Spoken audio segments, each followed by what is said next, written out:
The silent salute Lieutenant Sarah Chen stood at the edge of the Syrian air base, her Navy uniform soaked through, water dripping from her sleeves onto the cracked concrete below.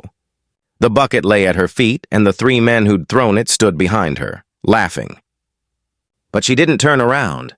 She didn't flinch. Her eyes remained fixed on the horizon where the sun was beginning to set at 6:32 p.m., painting the desert sky in shades of crimson and gold.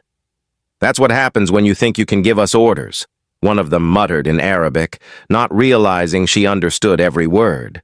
They were local militia, supposedly allies, but the contempt in their voices told a different story. Sarah's radio crackled. "Viper 1, this is Shadow Team. We have visual on your position. Are you compromised?" She pressed the button carefully, her voice steady despite her racing heart. "Negative, Shadow Team. Situation under control.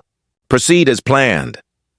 What the militia didn't know, what they couldn't have known, was that Sarah wasn't just any intelligence officer. She'd spent the last 3 months embedded with these forces, earning their trust just enough to be invited to this remote base. And tonight, at 7:15 p.m., she'd finally confirmed what U.S. intelligence had suspected for weeks. Hidden beneath this crumbling facility was a weapons cache that could destabilize the entire region. The cold water seeping through her uniform was uncomfortable, but it was also perfect cover. Let them think she was humiliated. Let them think she was weak. In exactly 43 minutes, everything would change.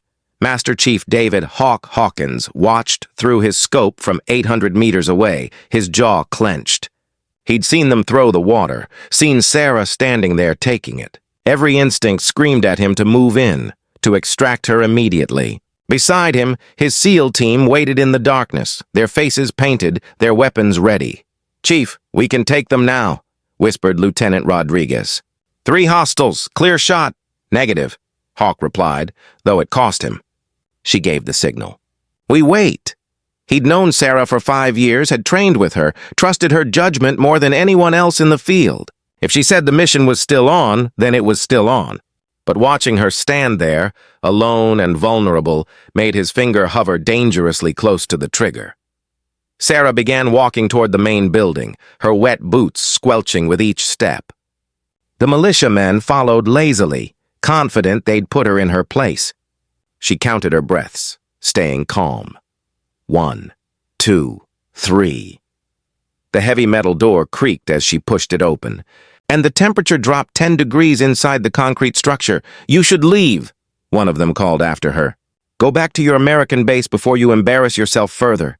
She turned, and for the first time, she smiled. "I'm exactly where I need to be."